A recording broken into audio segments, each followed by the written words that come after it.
The Nutbrowns and the Winter Guests. The Nutbrown family, a family of squirrels, lived in the grandest oak tree in the whole forest.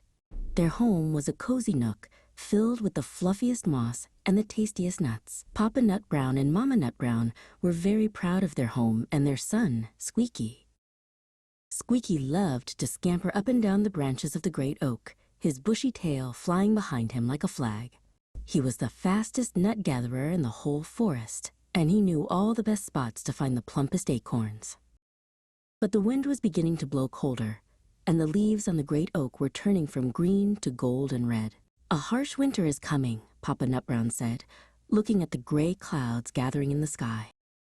One evening, as the first snowflakes began to fall, there was a tiny knock at the Nutbrown's door.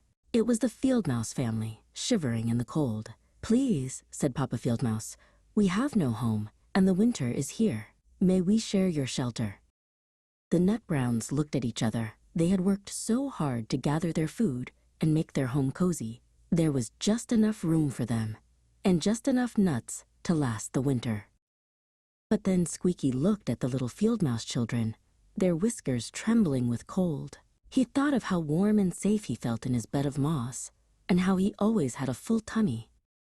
"We have to help them," Squeaky whispered to his parents. "We have enough to share. It wouldn't be right to turn them away." Papa and Mama Nutbrown looked at their kind-hearted son, and then at the shivering Field Mouse family. They knew Squeaky was right. come in," they said, opening their door wide. The Nutbrown's home was a little more crowded that winter, but it was also filled with more laughter and warmth than ever before. The squirrels shared their nuts, and the mice shared their stories, and they all kept each other company through the long, cold nights.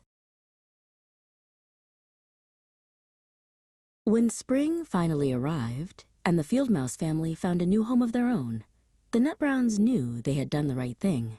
They had learned that sharing what you have not only helps others, but it also makes your own life richer and happier.